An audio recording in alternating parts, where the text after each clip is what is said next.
Hello everyone, welcome back to my channel. So today I'm back with another tutorial, and this is a requested video by one of my lovely subscribers. She requested cheetah nails, and here I'm just pushing back the cuticles, and then I will go in with my nail bit and do a little bit more cleaning around the cuticle area. And by the way guys, thank you so much for 300 subscribers. I am so happy on how much my channel is growing, and I really appreciate each and every one of you guys and all the love you always leave me down below in the comments. It means the world to me.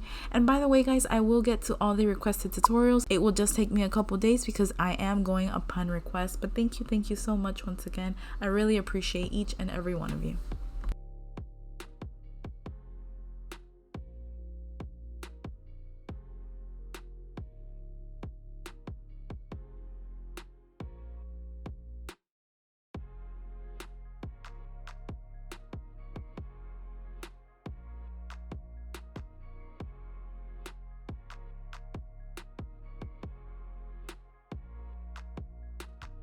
Here I'm just using this nail glue from the Dollar Tree and applying on all my nails.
These are the polishes I will be using to create the nail look.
Here I'm just beginning to place with the color of my choice the pattern that I desire for my cheetah print, and I'm just freehanding it. It doesn't have to be perfect. So here, that is what I'm doing. I decided to go with the opposite of the neon, which was the pink that I chose for the ring finger. So that's what I am doing here, and then later on I'll grab a thinner brush and I will begin to apply the lines to bring the whole look together.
Here I'm using the Modelones top coat. I will have it linked down below. It's a really great top coat, so that's what I'll be adding onto the nails today, and also as an adhesive to my rhinestones.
Here are the final results of the nails. I hope you guys enjoyed this tutorial. Don't forget to like, comment, share, and subscribe. Till next time.